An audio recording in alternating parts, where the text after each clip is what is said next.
Bata pa lang ako, sanay na akong palipat-lipat ng tirahan. Nangungupahan lang kami, kaya halos taon-taon, bago na naman ang bahay na titirhan namin. Noong mga 7 o 8 taong gulang ako, sa Quezon City pa kami nakatira. Doon ako nagkaroon ng isang matalik na kaibigan sa paaralan. Dahil malapit ang mga magulang namin, naging magkasundo rin ang aming pamilya. Hanggang isang araw, inalok kami ng kanyang ina na mangupahan sa kanilang bahay. Isang malaking, lumang bahay na mistulang ancestral home. Unang pasok pa lang namin sa bahay, ramdam ko na ang kakaibang pakiramdam. Malaki ito, malawak, at may 8 pang kwarto. Matibay ang pagkakagawa, semento ang labas, pero sa loob, puro kahoy ang sahig at hagdan. Pagpasok mo sa main door, may mahabang hallway. Sa bandang gitna nito, may isang pintuang kahoy na may salamin. Pero ang pintuang iyon, ni minsan ay hindi binubuksan. Wala raw kasing nakatira roon. Sa dulo ng hallway, may isa pang pintuan para sa mga nangungupahan.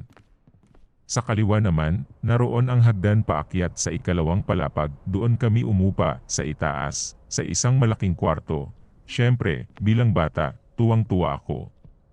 Magkasama kami ng best friend ko sa iisang bahay.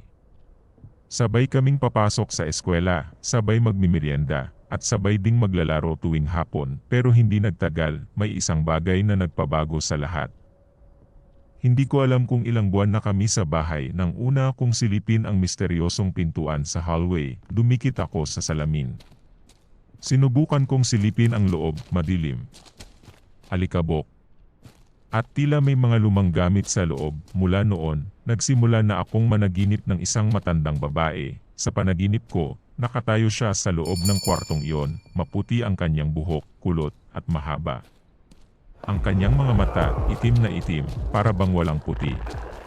Suot niya ang isang lumang itim na bestida, at nakatitig lang siya sa akin.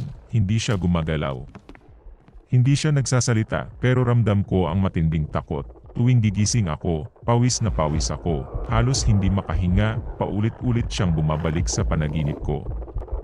Minsan, sa hallway siya lumalabas. Minsan, nasa hagdan.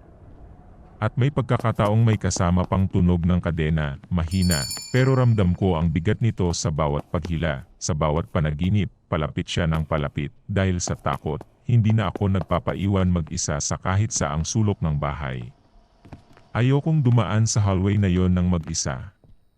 Kahit sa hagdan, parang may malamig na hangin na bumabalot sa akin tuwing nandun ako. Hanggang isang araw, ipinakita sa akin ng best friend ko ang isang lumang larawan. Ang lola niya, napakurap ako, nanlamig ang bukong katawan. Ang matandang babae sa panaginip ko, siya ang nasa litrato. At mula noon, hindi ko na muling sinilip ang pintuang iyon.